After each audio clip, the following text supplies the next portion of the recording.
Hi, this is Bob Samuels, founder of TechConnectr. TechConnectr is a transparent marketplace and campaign management platform of best-of-breed business-to-business lead generation solutions. We've partnered with the B2B Marketing Exchange to bring you wisdom from leading account-based marketing thought leaders. To that end, I would like to introduce you to Theresa Caragol, founder and CEO of AchieveUnite. They are a leader in consultancy services for B2B channel and alliance partnership optimization. It's a pleasure to speak with you today, Theresa. How are you? I'm really well. Thanks for having me. Excellent. And I look forward to seeing you at the B2B I always love that event. It sounds like it's going to be quite an event. This is my first time coming to it and bringing partnering and channel and alliance sort of expertise and excitement to the event. Outstanding. Well, I look forward to it. So if you can let our audience know a little bit about your background in B2B marketing and ABM and that sort of thing. Sure. I am the CEO of a company called AchieveUnite. We were founded upon principles of really companies differentiate themselves. They are more profitable. Their revenues grow. Their success grows when they do partnering right. And channels, alliances, and partnerships we believe are, a core part of the next decade. And in order to be successful, companies have to build this as a core expertise. So we have a consulting and implementation side of our business, and we have an education side of our business, all focused in successful partnerships, alliances, and channels. Excellent. And when you talk partnerships, are those technology partnerships or channel partnerships? So yes and yes, and strategic alliances, and our clients span the technology vendor industry as well as some other industries.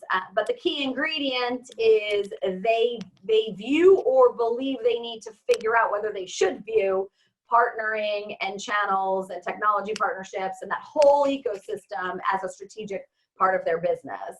And we also do a number of things in what we call the EQ of partnering, the trust aspect of it in leadership by influence. And, we're one of the companies that really, I think that's a core part of who we are and how we help companies in that journey. Wonderful. I love partnerships. I love partnering with people who are smarter than I am. I call it co-opetition. I heard you're pretty smart, so I don't know about that. But it's a wonderful concept. So how does ABM fit into partner marketing? So account-based marketing fits into partner marketing, and I would just say it fits into partnerships and alliances in three possible ways, right? First is if I need to go recruit a set of partners, right? Account-based marketing and that strategy becomes a critical lever to use to get those partners on board, especially some of the bigger, think about, big system integrators or big solution providers or, data center providers, companies like that. So that's one bucket. The second bucket is I now have a partnership with you, and we're actually doing this with a client. We're helping them leverage their account-based marketing strategies with their partners to jointly go after new business together. And so that's the second leg of the stool of how account-based marketing can play in. And then the third leg of the stool is how do we take multiple vendors in complex solutions and as technology partnerships or strategic alliances go drive new businesses for all of our companies using account-based marketing. Excellent. That's well said. So the channel partners are, in essence, extensions of the sales team. The channel partners could be extensions of the sales team in, one of those buckets. Yes, absolutely. In one of the buckets. And so you basically enable them to be good salespeople on behalf of the enable them client. leveraging account marketing to be good, I would even call it business development people, right? Because this journey of sales and marketing, I almost view, it used to be like there was one side of marketing, right? And there was another side of sales. And now that line is so gray, and marketing is so 50% to 60% of the sales cycle is done before we ever talk to a human being. Well, marketing's all over that, right? So, it's such a critical part of the whole business development cycle now. Right. And as far as technology goes, I think we talked earlier about Zift. What kind of technology is Zift, or what other technologies have you seen that are really helpful in the, Well, you know, the thing in the that's name of it. interesting about the automation side of the marketing is what I often see is the tail wags the dog, right? And the automation, I go do automation, but I haven't figured out my strategy, my program, my processes, my, all of those pieces that really then help you use the automation as a powerhouse to facilitate those pieces. And oftentimes people go, oh, okay, well, I need to do this, so let me go pick my automation platform. And I think we have to be really careful that we do it the other way around, because that's what's going to make both organizations the most successful. That's beautiful. I did that on purpose. I went straight to finding a technology that's going to be my magic wand to help me solve things, when the reality is really need to stop and plan. That's the biggest. Yeah, you stop and plan, and you figure out what are the capabilities that these different providers have that can really accelerate your success in, depending on what your strategy is. And that's some of the work that we do with our clients and our partners. Sure.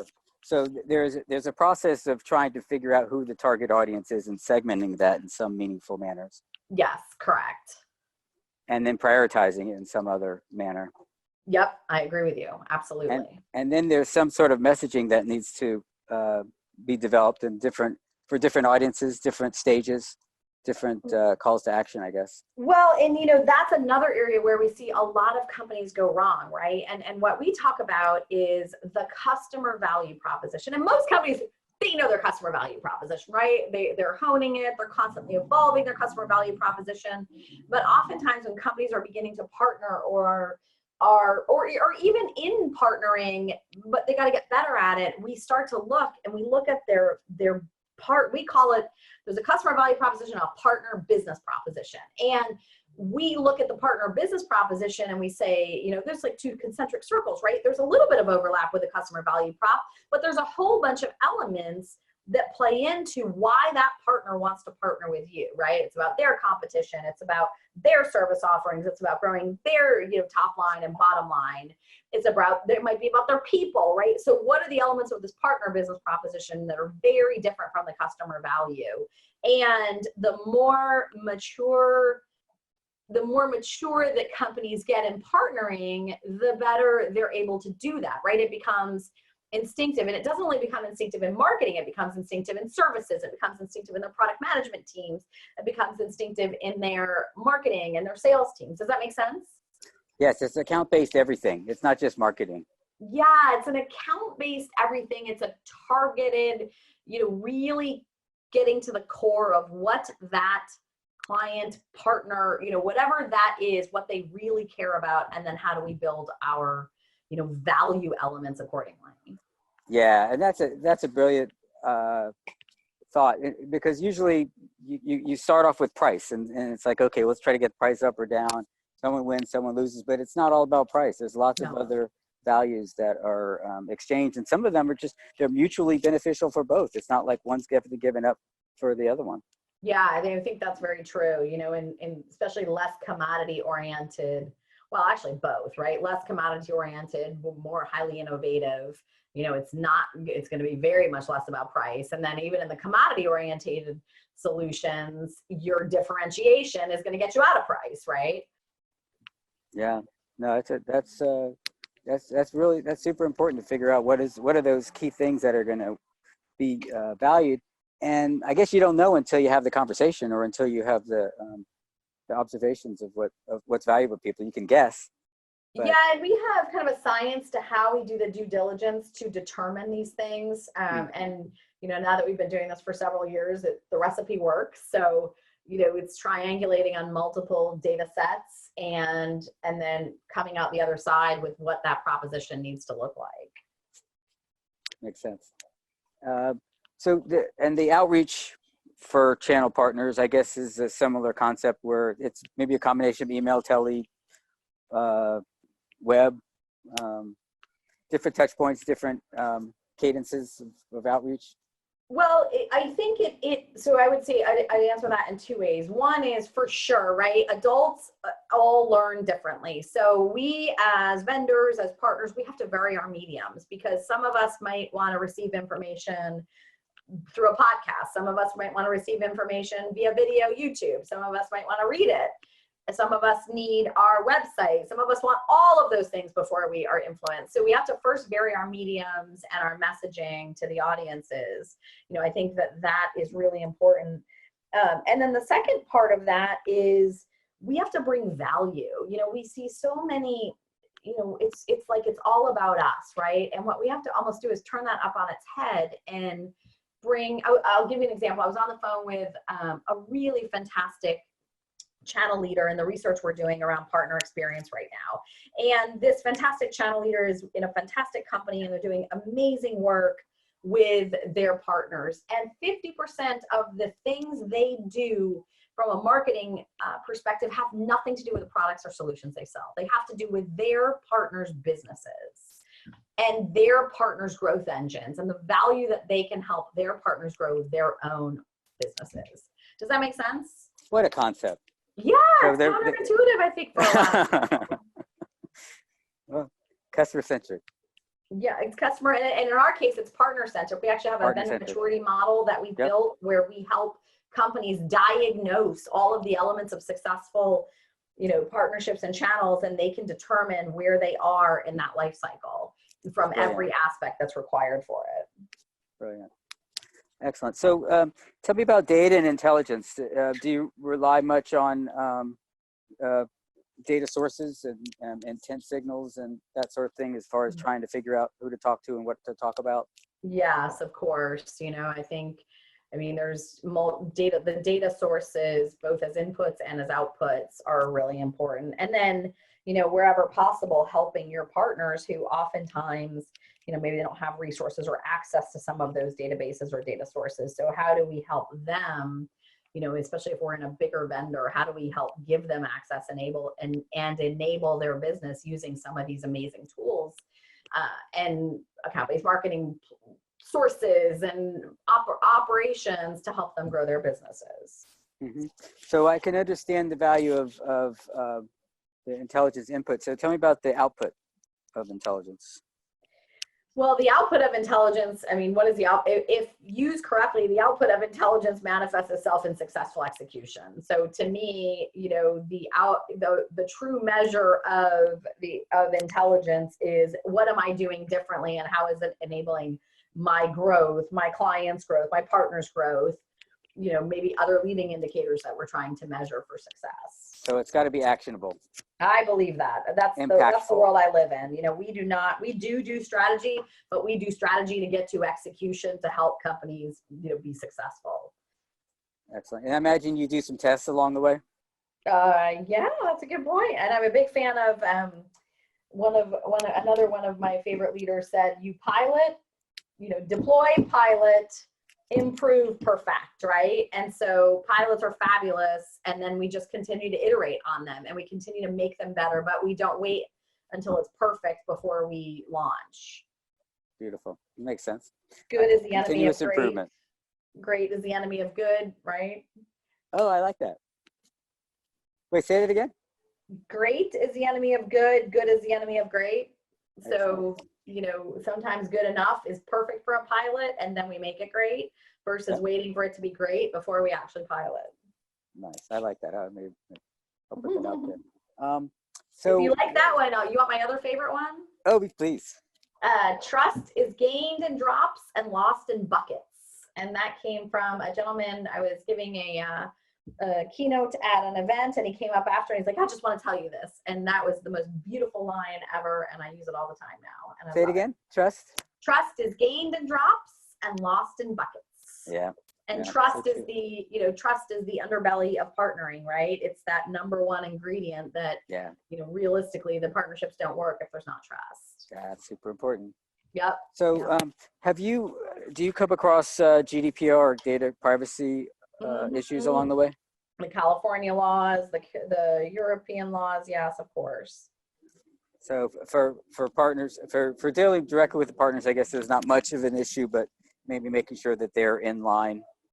Well, I think it's twofold. It's, you know, just if you're doing partner recruitment, you are in the same ball game as if you're doing customer and prospecting. So you have to adhere to the same regulations if you're in the partner recruitment mode. And then the motion of, yes, partners doing demand generation with you for their new clients, you've got to really manage the GDPR or the California regulations or wherever you are. Okay, makes sense. So with all of the changes in technology and privacy and so forth, what do you see changing in the marketplace and or challenges for marketers or benefits of marketers in the next 1 or 5 years from now? What do you see happening? Well, so I see a couple. Let's do three. One is, marketing and sales are blending, right? And so I truly believe marketers have to understand the sales and business development process and vice versa. Sales and business development people have to understand the marketing side of how business gets done these days. So that's one. The second is, and I'll go back to how we started the conversation, partner lifetime value.